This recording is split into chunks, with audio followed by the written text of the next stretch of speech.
You gave her my seat? Table 28. That's where you're sitting. And my bracelet, too? Maybe Charles finally chose someone who belongs here. You can steal my seat, Bianca, not my place. Then why are you standing alone? Mrs. Wynn, may I have this dance? No. I'd love to.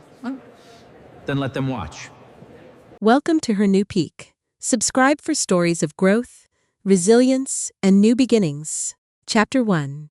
Natalie Wynn realized her marriage had effectively ended the moment she spotted her name card clutched in the sweaty palm of a nervous waiter. The Harbor Crown Gala was the pinnacle of Charles Wynn's career, an elite gathering where 400 investors, city officials, and high-profile philanthropists filled the breathtaking, glass-walled ballroom looming over the East River in Manhattan. Seated at the primary table, directly beside Charles, was his executive assistant Bianca Frost, looking far too confident in a scarlet gown and wearing Natalie's own diamond bracelet. Natalie's seat had been shoved to table 28, tucked away near the kitchen service doors. The young waiter leaned in, whispering, "There must be a mistake." Natalie shook her head calmly. "There is not." Charles had seen her walk into the room and he did nothing. He rose halfway, adjusted his expensive tuxedo, and offered her that familiar, rehearsed warning smile he always used when he wanted her obedience to masquerade as affection. "Natalie, come here for a second," he commanded. She walked across the expansive ballroom beneath the judging gaze of elites, who knew enough to sense the cruelty in the air, but not enough to look away. Bianca remained seated, a small gold card in front of her clearly reading Mrs. Charles Wynn. Natalie stared at the card, then locked eyes with her husband. "You gave her my name too?" she asked, her voice steady. Charles lowered his volume to a sharp hiss. The seating team made an assumption. "Do not create a scene over a printed card. Why is she in my seat?" Bianca rested one hand on the table, deliberately turning the bracelet toward the light. "Charles needs someone beside him who understands tonight's negotiations," Bianca added coolly. "Table 28 is perfectly respectable," Bianca noted with a smirk. "It is reserved for junior event staff," Natalie countered. "Then you will be near people you can actually manage," Bianca said. "You have always been better behind the scenes." Charles exhaled in a display of pure impatience. "Bianca is leading the Harbor Crown presentation tonight. Her sitting here is strictly business." Natalie knew the truth. Natalie had written that presentation herself. She had painstakingly designed the waterfront restoration plan, spent months negotiating community protections, and devoted 18 months to persuading the Arden Trust to release the precious riverfront land. Charles had stripped her name from the final deck that very morning. "And the bracelet?" Natalie asked. Bianca smiled, touching the diamonds. "A gift. It had belonged to Natalie's grandmother. It was a calculated, painful theft." Charles reached out, grabbing Natalie's elbow with a firm, possessive grip. "We will discuss this at home. Sit down, smile, and let me close the deal." For 9 years, Natalie had translated that manipulative sentence into the language of loyalty. Tonight, the meaning finally shifted. She realized he wanted her to make herself smaller so he could weaponize what she had built. "No," she said, his fingers tightened. "Excuse me, take your hand off me." The nearby conversations died down instantly. Charles released her, but his expression sharpened into something dangerous. "Do not embarrass me in front of Adrian Cross." At the mention of that name, Bianca glanced toward the ballroom entrance. Adrian Cross had arrived. At 41, he controlled Cross Meridian, the massive private development group Charles had spent a full decade desperately trying to defeat, though he never succeeded. Adrian was taller than most men in the room, dressed in sharp black, and carried the quiet, heavy authority of someone who never needed to announce that he could buy the building. Business magazines labeled him Charles's primary billionaire rival. Natalie knew him as the only executive who had once read all 60 pages of her flood resilience report and personally asked her why her name appeared only in the appendix, never on the cover. Adrian greeted the gala chair, but then his eyes landed directly on Natalie. He crossed the crowded room without stopping to acknowledge the donors desperate for his attention. "Mrs. Wynn," he said, his voice resonant. His eyes briefly touched the empty space on her wrist, where her bracelet should have been, then returned to her face. "Would you dance with me?" The orchestra had just begun a slow, elegant waltz, filling the silence. Charles laughed once, a dry, dismissive sound. Adrian, my wife doesn't dance at business events. Adrian did not even glance at him. I asked your wife. Natalie felt the entire room waiting for her to retreat, to shrink back into the shadows of table 28. She looked at Bianca, at Charles beside the project, bearing Natalie's invisible fingerprints, and at the man offering a hand without assuming she would take it. Yes, Natalie said, her voice clear. I would. Adrian led her to the center of the floor.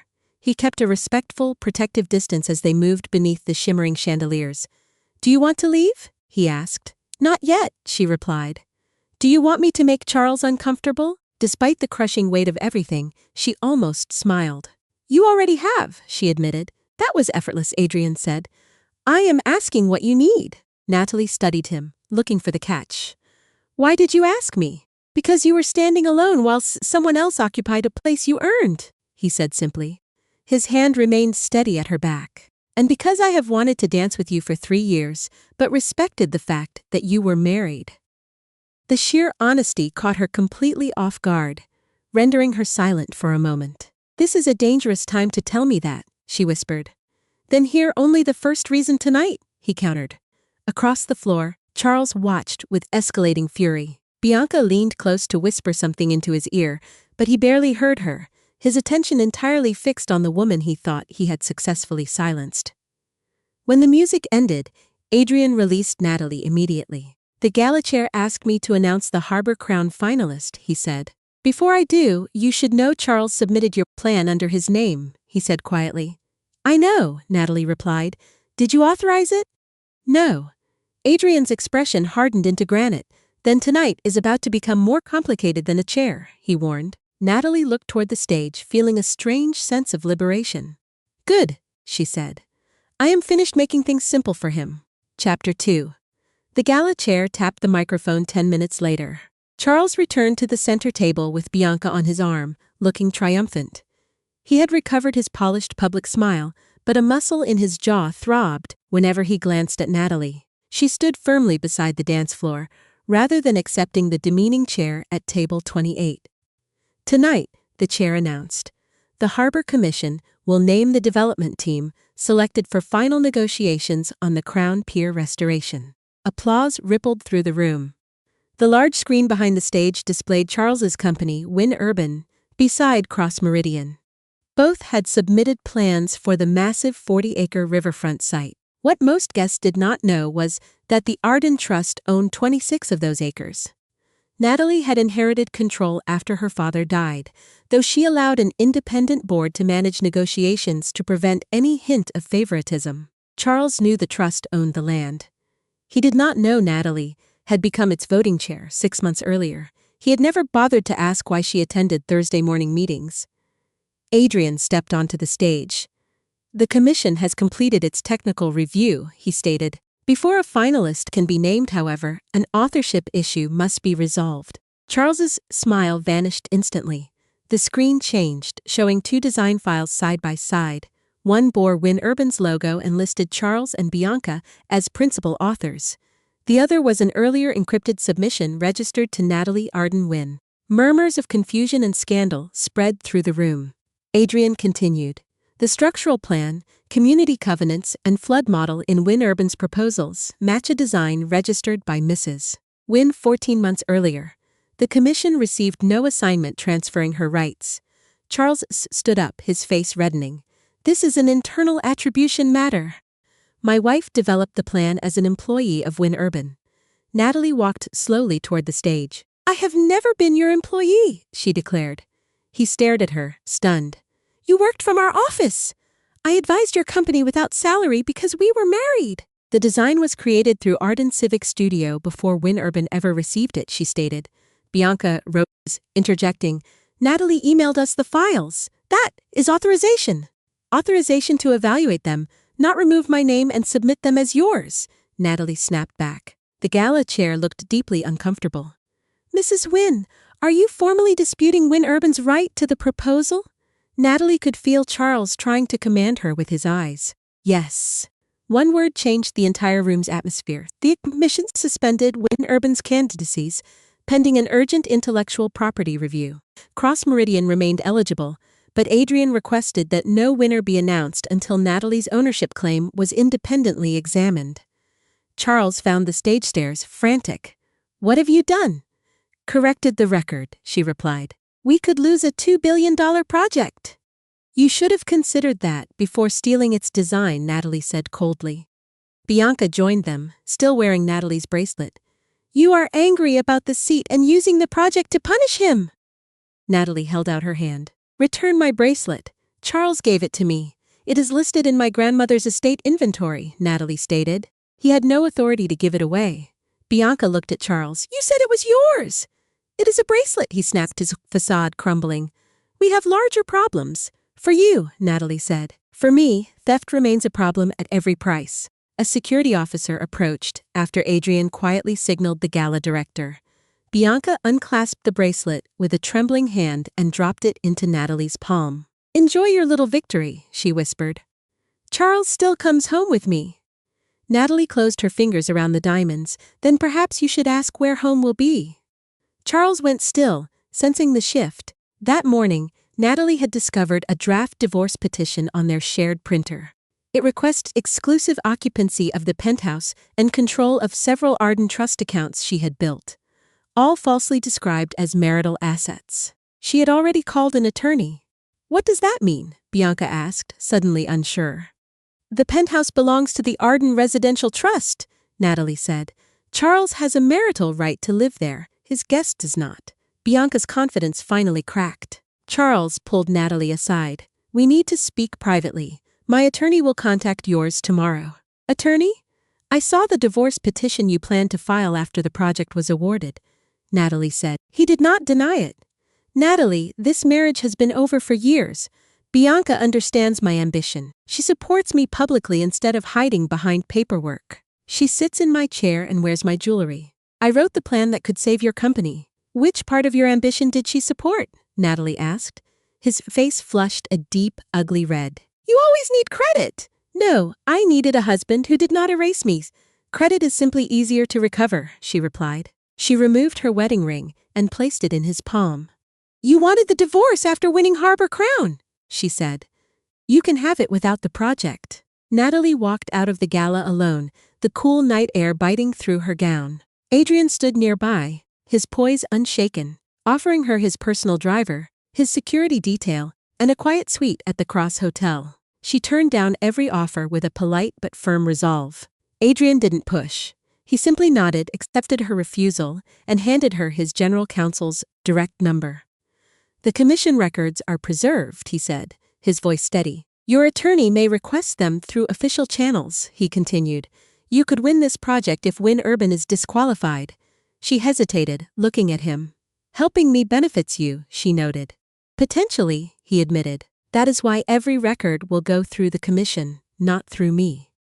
Adrian paused, his eyes searching hers. "I want you to trust the evidence, not my motives." Natalie studied him. "Thank you for the dance." "Thank you for saying yes," he replied. She spent the long night at her father's old townhouse and met with her divorce attorney, Naomi Price, at 7 in the morning. The documents Naomi presented were far worse than Natalie had anticipated. Charles had built a narrative of her abandoning the marriage, claiming she contributed nothing to Win Urban, and that her actions were threatening the company through unstable, irrational interference. He was petitioning the court to freeze her voting interest in Arden Civic Studio, and demanding access to trust distributions he had no legal right to touch. "He believes your work is marital property. But your company has no value when describing your contribution," Naomi said. "That contradiction will be useful." They filed first. Natalie's petition was thorough, citing adultery, attempted misappropriation of assets, and unauthorized use of her intellectual property. An emergency court order was granted, preserving Win Urban servers and preventing Charles from altering project files. The Arden Trust revoked his access to the penthouse, giving him 48 hours to clear his personal belongings. At 9, Charles called. "You locked me out of my home," he barked. "The trust suspended your access after security footage showed Bianca entering with your code at 3 this morning. She was helping me pack," he claimed. "Then you were already planning to leave," Natalie countered. "Call this off." "We can negotiate privately," he pleaded. "Through counsel," she replied, His voice dropped. Nat, don't do this because of one bad night. The night was a summary, not an exception, she stated. I gave Bianca the seat because investors respond to her. You hate those events. I hated watching you accept praise for my work, she told him. You never complained, he argued. I did. You called me insecure. He fell silent. Renew Win Urban's permission to use the design, he finally said. We will credit you as a consultant. No, she replied. Then hundreds of employees could lose their jobs, he threatened. I am arranging an independent payroll facility while the board reviews your conduct. The employees will not pay for what you did, Natalie said firmly. Charles gasped. You spoke to my board?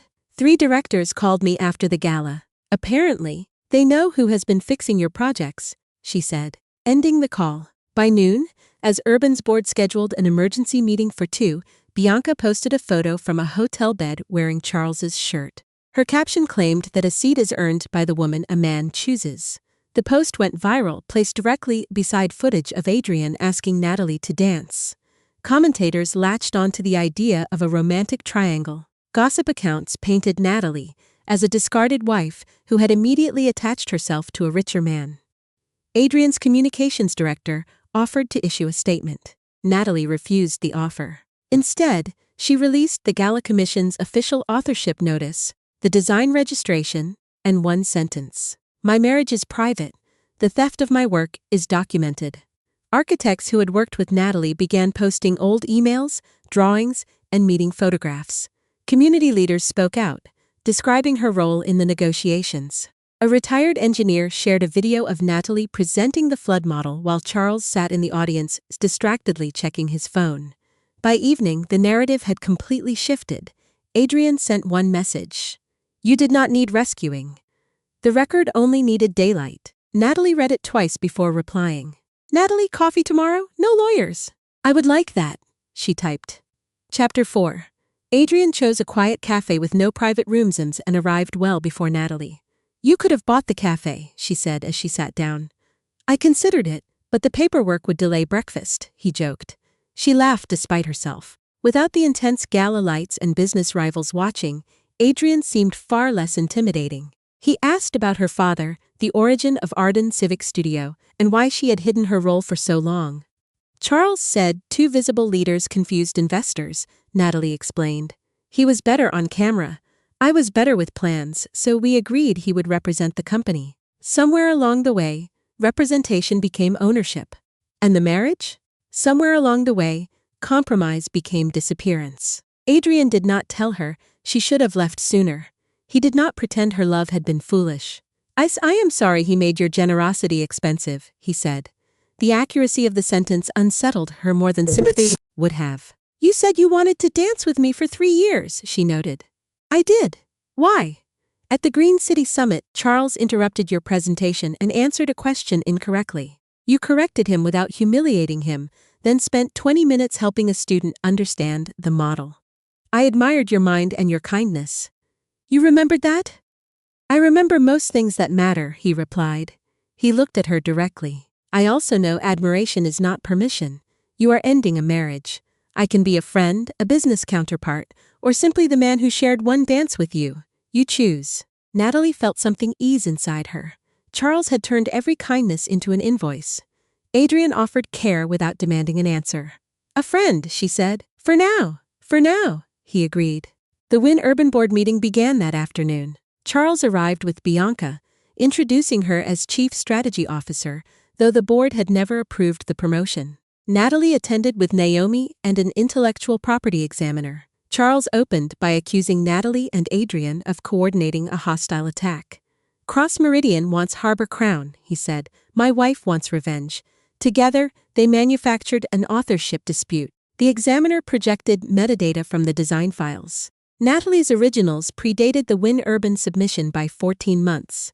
Bianca had removed Natalie's name 2 days before the gala using her company laptop. Bianca leaned toward Charles. You told me she assigned it. You prepared the submission, he snapped. The first crack appeared between them. Naomi presented expense records showing Win Urban had paid for Bianca's apartment, jewelry, vacations, and cosmetic procedures. Charles described them as compensation. No employment agreement supported the claim. Did you authorize these expenses? A director asked Bianca. Charles did. He said the company was basically his. Every director heard her. The board suspended Charles as chief executive pending an audit. Bianca was terminated for falsifying the Harbor Crown submission and ordered to surrender her devices. Charles stared at Natalie. You planned this with Adrian. Adrian is not in this room, she said. Your signatures are. Outside the building, Adrian waited across the street holding 2 cups of coffee. He had not entered, sent cameras, or claimed her victory. How did it go? He asked. They suspended him. And the employees? Protected for 90 days while the audit continues. Adrian handed her a cup. Then you did what you came to do. Natalie looked back at the tower bearing Charles's name. For years she had believed love meant standing behind someone. Adrian was teaching her that the right person could stand nearby without blocking the light. Chapter 5. The audit uncovered a hidden company called Frostline Advisory. Bianca owned it through her brother. Over 18 months, Wynn Urban had paid Frostline $4.8 million for consulting services no one could verify. $2 million had moved to an account in the Cayman Islands. Another $1 million paid the deposit on a villa Charles and Bianca planned to purchase after the divorce. The remaining funds had been used to bribe a Harbor Commission analyst for confidential scoring data. The analyst's messages were stored on Bianca's surrendered phone. Naomi spread the records across Natalie's conference table. We have corporate theft, wire fraud, bribery, and possible money laundering. The board has already notified federal investigators. Natalie stared at the villa brochure. Charles had circled a terrace overlooking the sea and written, "Our real beginning." He had planned it while asking Natalie to persuade her trust to contribute the riverfront land. "Send everything requested," she said. Charles came to the Ardenton house that evening. He stood outside in the rain until Natalie agreed to speak through the security intercom. "Bianca stole from the company," he said. "I did not know Frostline belonged to her." "You approved every invoice," Natalie reminded him. "She put documents in front of me. You know how much I sign. That defense makes you careless, not innocent." The commission analyst was her idea. She said everyone paid for information. "Did you authorize the payment?" He hesitated. "I did not understand where it was going." Then explained the message saying, "Pay him before Adrian sees our score." Silence answered. Charles changed direction. "Natalie, I was going to end things with Bianca." "When?" "After the gala. She became impossible once she thought we would marry. You put her in my seat to keep her calm. You gave her my bracelet. She demanded something public. You removed my name from my work. I was protecting the company." Each answer revealed the same man, someone who called every betrayal necessary once it served him. "What do you want?" Natalie asked. "Tell investigators Frostlines have performed legitimate consulting. Renew Wynn Urban's right to the harbor design. If we win the project, I can repay the money. You want me to lie about bribery so you can profit from stolen work. I want you to remember that we built a life together. I remember building it. You remember standing inside it." His voice cracked. "Is Adrian there?" "No, but you wish he were." The air in the room felt suddenly thin, heavy with the weight of years spent constructing a facade that was now crumbling to dust, leaving them both exposed in the wreckage of their own making. Natalie considered the question. Adrian had spent the afternoon reviewing community protections with her, challenging 2 expensive assumptions and praising an idea Charles once called sentimental. He listened without waiting for her to stop speaking. When he left, he asked whether she wanted him to call later. The contrast was startling. Where Charles demanded obedience, Adrian offered partnership, his presence a quiet, steady rhythm that didn't demand she shrink herself to fit his ego. "Yes," she said, "I do." Charles struck the gate with his palm. "He is using you to destroy me." Adrian did not create Frostline. He did not bribe an analyst, steal my design, or move Bianca into my chair. You keep calling him responsible because the truth leaves you alone with yourself. She ended the intercom connection. The silence that followed was sharp, a final severing of the tie that had bound her to his toxic web of deceit and misplaced blame, finally allowing her to breathe. 20 minutes later, Adrian called. "How was your evening?" "Complicated." "Yes, tea or wine?" "Tea and the harbor drainage maps." He laughed softly. "That is a very specific kind of romance." "Who said romance?" "No one. I am bringing both kinds of tea." Chapter 6. Adrian arrived with tea as maps. and a folded umbrella dripping onto the entry tile, the simple, domestic reality of him standing in her hallway, grounding her after the chaos of the last few hours. They worked at the kitchen table until midnight. Natalie revised the Harbor Crown Plan so the Community Land Trust, not a developer, would own the affordable housing parcels. Adrian objected to the financing schedule, and she proved her numbers. He admitted she was right without turning the concession into a wound. It was a revelation. This ability to engage in intellectual combat without it descending into a power struggle. A refreshing change that felt like coming home. Charles would have argued for an hour, Natalie said, because of the financing. Because being corrected made him feel unloved. Adrian set down his pencil. I may dislike being wrong. I will never ask you to become wrong, so I can feel secure. The promise was modest and therefore believable. At the door he paused. The weight of his words lingered in the quiet kitchen, a stark contrast to the volatile storms she had weathered for so long in her own marriage. The commission can consider a joint proposal from Cross Meridian and Arden Civic Studio. You would control design and community commitments. Cross would finance construction and accept minority economics and trust-owned land. That would make you Charles's replacement on the project. No, it would make Cross your partner. I am not interested in inheriting his position in your work or your life. Her rejection was absolute, a line drawn in the sand that defined her worth. Natalie held his gaze. Send the terms to Naomi. Tomorrow. Tonight was tea. She smiled. Good night, Adrian. Good night, Natalie. Their partnership survived independent review. The commission appointed outside counsel, required Adrian to recuse himself from scoring, and verified that Natalie's original design had never belonged to Wynn Urban. The legal vindication was necessary, but the trust they were building in each other felt like the real victory, a slow, steady climb toward justice. Arden Civic Studio became the lead applicant. Cross Meridian became its financing and construction partner. Charles called the arrangement proof of an affair. Bianca called it theft. Then Bianca offered the government a deal. Her attorney delivered messages showing Charles approved every Frostline invoice and personally ordered the commission bribe. The alliance of convenience between Charles and Bianca was disintegrating. Their mutual destruction now the only thing left of their grand, illicit scheme. In one voice note, he promised Bianca the title of Mrs. Wynn, the villa, and half the harbor profits once Natalie signed over the trust land. Charles responded by giving investigators messages in which Bianca demanded more money and threatened to expose the affair. He claimed she had blackmailed him. Bianca released photographs of Charles signing the offshore transfer at the villa broker's office. The documentation was damning, a paper trail of greed that laid their betrayals bare. The love they displayed at the gala became a competition over who could send the other to prison first. Natalie did not celebrate.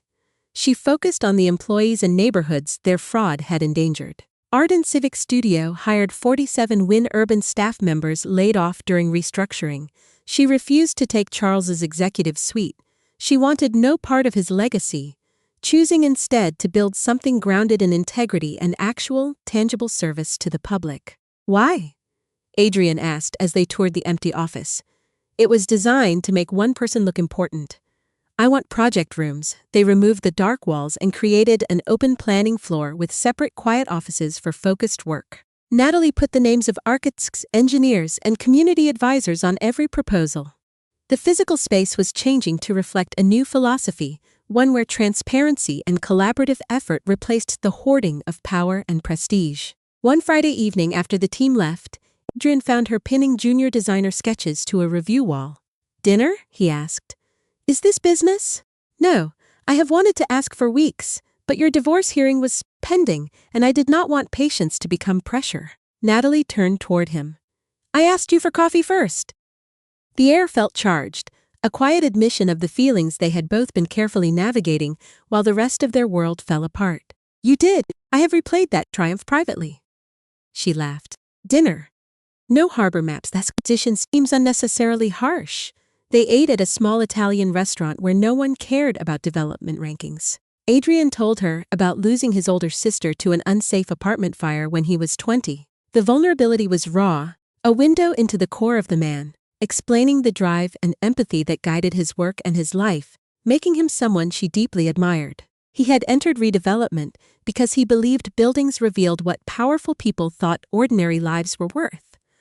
"That is why you read my flood report," Natalie said. "That is why I read every report. Yours was simply the first one that made me want to meet the author." When he walked her home, he stopped at the gate. "May I kiss you?" Natalie had forgotten how intimate a question could feel when the answer was genuinely hers, without coercion or expectation. Yes. The kiss was slow, warm, and free of urgency. Adrian did not pull her into a future she had not chosen.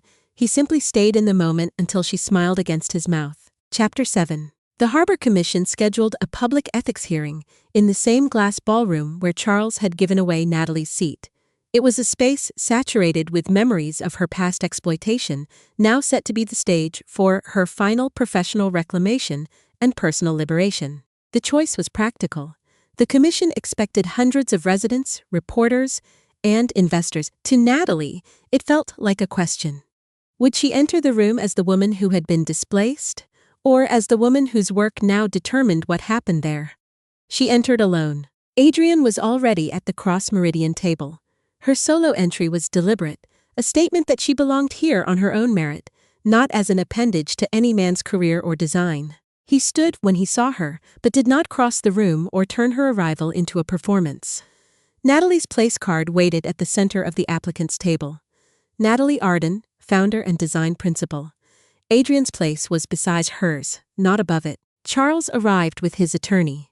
Bianca entered separately, under an agreement requiring her testimony. The dynamics in the room had shifted, the power structure irrevocably altered by the evidence that was about to unfold. Neither looked at the other. The hearing began with the stolen design. A forensic examiner showed exactly when Bianca removed Natalie's name, when Charles approved the submission, and how Wynn Urban represented the work as exclusively its own. Charles's attorney argued that marriage created implied consent. The commission chair answered, "Marriage is not an intellectual property transfer." The absurdity of the defense was clear to everyone present, a desperate grasp at traditional power dynamics. Then came the bribery records. Frostline's payment matched a deposit into the analyst's account. Messages showed Bianca asking whether the payment had fixed Adrian's score. Charles replied with a thumbs up and instructions to delete the thread. "I was acknowledging receipt," Charles claimed. "I did not understand her meaning." The audience groaned, the flimsy nature of his excuses, failing to cover the blatant corruption that had been so carefully documented by the investigators and leaked by his co-conspirator. Bianca laughed from the witness table. "You chose the amount. You told me it was a research fee. You called it the price of beating Cross." The commission played the voice note. Charles's own voice filled the ballroom. "Pay him before Adrian sees our score. Once Harbor is ours, Natalie signs the land and we move her out." The recording was cold, calculated, and absolute, stripping away any lingering doubt about his intent to discard her once he had what he wanted. Bianca gets the seat, the house, all of it. No one moved. Natalie remembered standing beside table 1 while Bianca occupied her chair. The humiliation now looked different. It had not been an impulsive cruelty. It was a rehearsal for replacing her in every part of her life. Bianca began to cry. "He told me Natalie agreed to a private divorce. He said the land would become his." The emotional weight of the betrayal was heavy, but clarity was emerging from the pain. Natalie did not rescue her from the facts. "You knew I had not agreed when you removed my name from the design." Bianca looked down. Charles turned toward Natalie. "I said those things to keep her cooperative. You know how unstable she is." Bianca surged to her feet. "You promised to marry me. You were in an affair, Bianca. Do you honestly think I would marry someone who so stole from my company?" She stared at him as if the sentence had slapped her. "We stole together," she said, "and I kept proof." Her attorney placed another drive in. It contained recordings of Charles directing false invoices, discussing offshore accounts, and planning to blame Bianca if the audit began. It also contained a draft insurance claim for a warehouse fire that had not yet occurred. The depths of his criminality were bottomless, a spiraling descent into moral bankruptcy that left no one untouched, especially not the woman who had trusted him. Federal agents seated near the back stood and quietly left to obtain additional instructions. The commission permanently disqualified Wynn Urban under Charles's control. It referred both Charles and Bianca for prosecution, revoked the corrupt analyst's certification, and approved final negotiations with the Arden Cross proposal. The room erupted in a low hum of shock and vindication, the machinery of justice finally moving to address the damage that had been done to the community and to Natalie. The chair invited Natalie to respond. She walked to the microphone. This project was designed to protect a riverfront community from flooding and displacement, she said. It was never meant to become a prize in my marriage or a weapon in someone else's rivalry. Arden's Civic Studio will publish every community covenant, project fee, and conflict disclosure. No one person will be larger than the work. Her words were measured, clear, and carried the weight of a new beginning. Applause began in the resident section and spread across the ballroom. Afterward, Charles blocked her near the dance floor. "You got what you wanted," he said. "The project, the company, staff, Adrian. Adrian is not something I won from you. He asked you to dance because he knew it would humiliate me." The bitterness in his voice was palpable, a final, futile attempt to drag her back into his narrative where she was merely an object to be possessed or a casualty of war. Adrian approached but stopped several feet away, leaving Natalie room to answer. "He asked because you gave away my seat," she said. "The difference is that Adrian saw me standing there. You had stopped seeing me years before." Charles's face twisted. "You think he will marry you?" Men like Adrian do not choose divorced women with scandals attached. She looked at him with pity. The man she once loved, now a hollow shell of his own arrogance. Adrian spoke with a terrifying, steady calm that cut through the tension. "A scandal is what you created, Charles. Natalie is the person who survived it without sacrificing anyone else to save her own skin." "Do not confuse the two," he warned. Charles snarled back, demanding he stay out of his marriage, but Adrian refused to back down. "Your marriage is ending because of your choices," he replied. "I stayed out of it until Natalie invited me into her life." Security stepped in then, firmly escorting Charles away, as the cold truth of the moment hung in the air. The orchestra struck up a new melody for the reception. Adrian turned his full attention to Natalie. "This may be an inappropriate time to repeat myself," he said. "Ask," she replied. He offered his hand. "Would you dance with me?" This time, Natalie did not glance toward Charles. She did not look for permission or fear. "Yes," she said. The divorce trial began 4 months later. By then, Charles had been indicted on a laundry list of charges, including wire fraud, commercial bribery, conspiracy, money laundering, and the calculated act of attempted insurance fraud. Bianca faced many of the same charges, alongside evidence tampering and the cold theft of Natalie's proprietary design files. Both were free on restricted bail, and both spent their energy blaming the other for the wreckage. Charles entered family court looking significantly thinner, yet he remained stubbornly certain he could reclaim his life. His attorney argued that Natalie had leveraged her family trust and her intimate relationship with Adrian to systematically destroy Wynn Urban before the marital assets could be properly valued or divided. Naomi stood up to present the timeline, and it dismantled Charles's defense piece by piece. Charles's affair began 14 months before the gala. Frostline transfers had started 11 months before that. The bribery occurred well before Natalie and Adrian ever shared a dance. Natalie's first date with Adrian took place only after the divorce petition was officially filed. Faced with this clear, documented reality, the judge flatly rejected Charles's desperate, last-ditch claim of marital misconduct by Natalie. The financial accounting was even more severe than the court had anticipated. Charles had burned through nearly $2 million of marital and company funds to bankroll his affair with Bianca. Their prenuptial agreement, which Charles had once ruthlessly demanded because he irrationally feared Natalie's wealth would make her unfaithful, required triple reimbursement for any money used to support an affair. He had written that clause into the contract specifically to punish her, never imagining it would one day be turned against his own greed. It cost him $5.7 million. The Arden townhouse and the trust land remained Natalie's separate property. Her design rights stayed firmly with Arden Civic Studio. Charles's equity in Wynn Urban was subjected to restitution and the claims of unpaid employees. What remained of the marital estate was finally divided after his crushing debts were deducted. Before the judge signed the decree, Charles asked to speak. his voice trembling with a mix of performative desperation and ego. Natalie and I built 9 years together, he said. I made terrible decisions, but Adrian Cross exploited our separation. I believe my wife would reconsider if he stepped away. Natalie looked at the man who still imagined her choice could only exist as the shadow of another man's influence. Adrian did not teach me to leave you, she said. She watched him realize that his attempt to paint himself as a victim of a conspiracy had failed to move anyone in the courtroom. You did that when you put Bianca in my seat, submitted my work under her name, and planned to take my home, she continued. Adrian taught me something else entirely. Being understood does not have to cost me my voice. Charles' eyes filled with tears. I loved you, he whispered.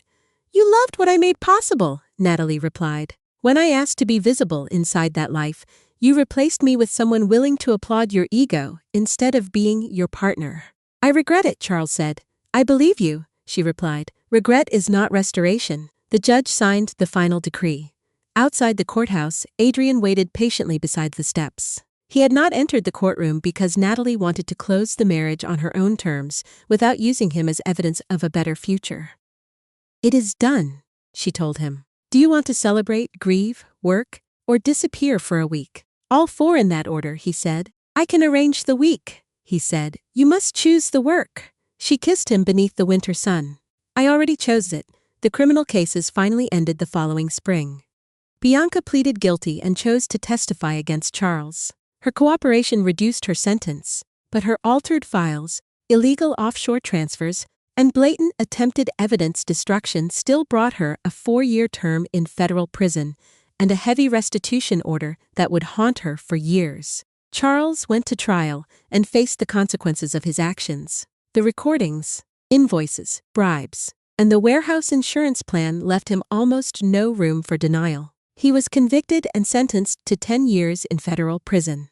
His remaining company interest was seized to fund restitution, unpaid payroll, and state penalties. Wynn Urban survived the scandal, eventually emerging under new employee-backed ownership that moved forward without his corrupt influence. Natalie declined an executive role, but she did license several non-harbor designs back to the company at fair market rates. She had wanted accountability, not an empty building full of innocent people carrying the weight of Charles's punishment. The project move-in did not make every threat disappear, however. The Cross Meridian's investment committee approved Harbor Crown, but attached a dangerous condition Adrian had never authorized. Arden Civic Studio would become a Cross subsidiary before construction even began. The proposed acquisition valued Natalie's company generously, but it stripped her of the power to reject future design changes or protect her vision. Adrian brought the document to her before his own board could send it officially. I voted against it, he said. They believe consolidation reduces risk. I believe it changes the agreement you accepted, he added. Natalie read the term sheet in silence. 18 months earlier, Charles had described erasing her name as efficient. Now, another room of powerful people had simply found a more expensive word for the exact same result. What happens if I refuse? She asked. The committee may withdraw financing, he admitted. I can override them, but only by using my founder control, he said. And then they will say you risked billions because you are sleeping with me, Natalie countered. They already said it more politely, he noted. Anger rose in her, unfairly searching for the nearest target. Did you know they would try this? Adrian's expression shifted. No, he said. You said I would control design. You will, he promised.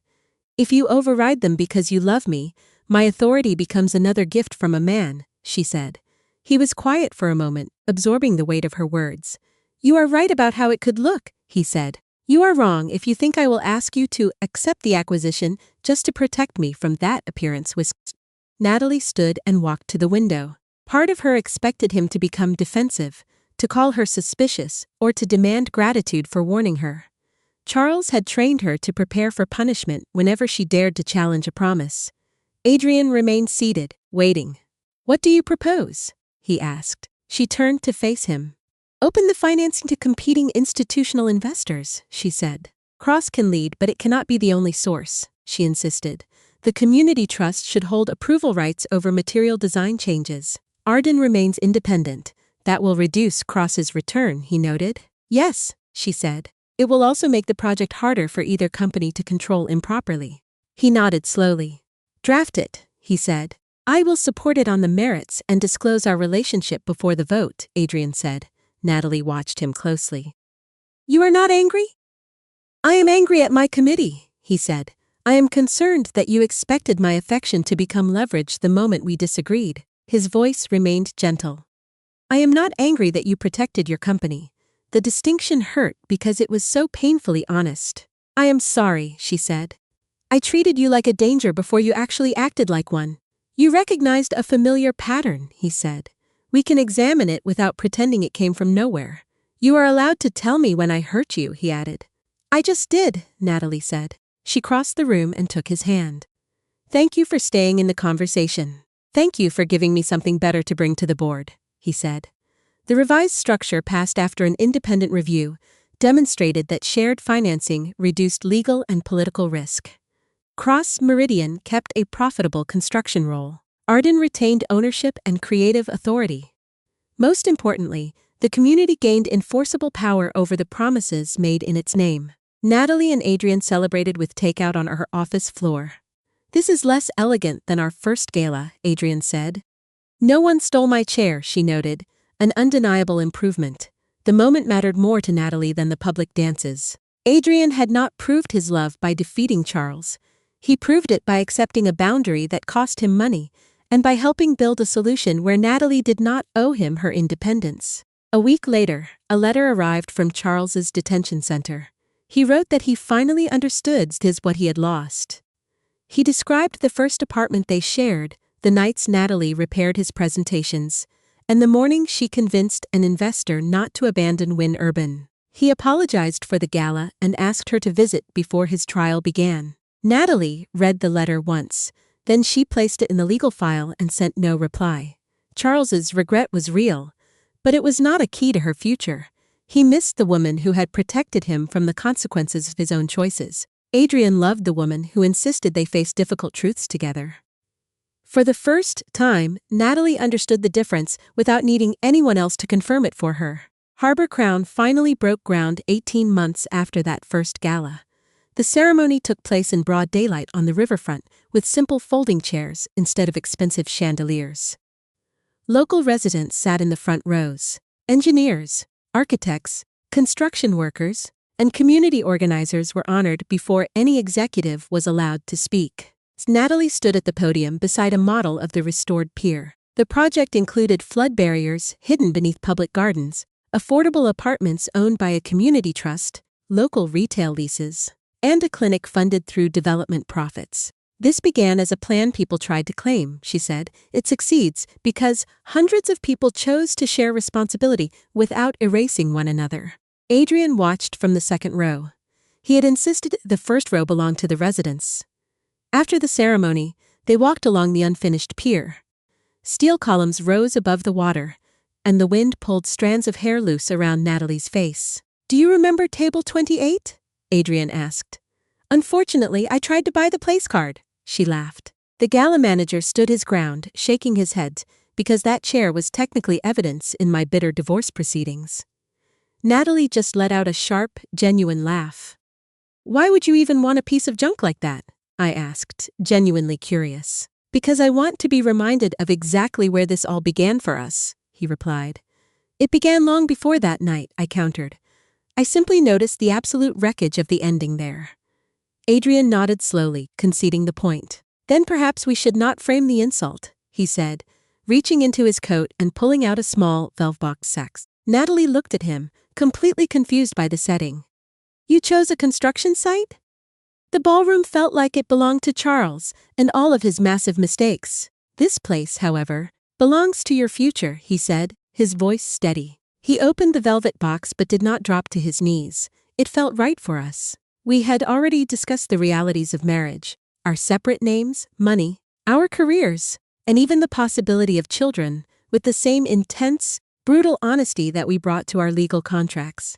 Nothing in his question was designed to trap me with some cheap, public surprise. Natalie Arden, I love your mind, your boundaries, your inconvenient corrections, and the way you protect people who cannot offer you anything in return, he said, locking eyes with me. I do not want to give you a seat in my life.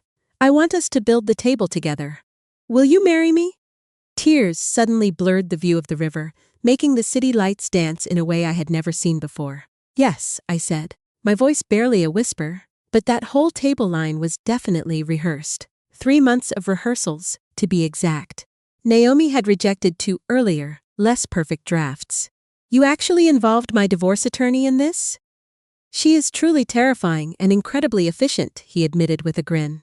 Natalie laughed as he finally placed the ring on her finger. We were married 6 months later in the lush, green public garden at Harbor Crown, surrounded by everything we loved. Natalie kept her own name, and Adrian never once asked me to do otherwise. Our prenuptial agreement was a masterpiece of fairness, protecting both our companies, guaranteeing that we each had independent legal advice, and including absolutely no punishment disguised as romance. At the reception, Bianca's old scarlet chair was nowhere to be found. There was no traditional head table either. Instead, Natalie and Adrian sat among the people who had actually built the project, changing places between courses. When the orchestra finally began a slow waltz, Adrian held out his hand, his eyes warm and inviting. Mrs. Arden, would you dance with me? I looked at him with a smirk. That is not my name, I reminded him. He smiled, that knowing look that always got to me. Dr. Arden, founder of Arden Civic Studio, chair of the Arden Trust, and the woman currently correcting her husband, would you dance with me? Much better, I said. We finally moved onto the polished floor together, lost in the music. Chapter 11. 2 years later, Harbor Crown officially opened to the public. The iconic glass ballroom still stood high above the river, but its profits now funded the neighborhood clinic and a vital emergency housing reserve. Natalie attended the opening gala in a stunning silver gown, wearing my grandmother's beautifully restored bracelet. At table 1, 2 seats waited side by side, perfectly positioned in the center of the room, exactly where we belonged as partners in this work. One bore Natalie's name, the other bore Adrian's name in elegant script. Before dinner, Natalie asked the events director to add 1 more chair for the lead community organizer, who had been the backbone of this project. No one lost a place, so some powerful person could feel larger. A reporter stopped me near the dance floor, probing with a sharp question about whether marrying Charles Wynn's billionaire rival had been my greatest revenge against the man who tried to destroy me. Natalie looked across the room at him. Adrian was speaking with a group of engineering students, listening far more than he talked. He noticed me watching him and smiled, without interrupting the student in front of him. My marriage is not revenge, Natalie said, making sure the reporter heard every word. It is the first love I have ever known that does not require anyone else to lose their dignity or their place in the world just to validate our own standing. Then what was the revenge? The reporter pressed, looking for a headline. She considered the question carefully. Charles believed taking my seat would make me invisible, I explained. Instead, I simply stopped asking him to see me. I took back my work, protected the people his crimes endangered, and built the future he tried to steal thus. His consequences came directly from his choices. I did not need to manipulate anything.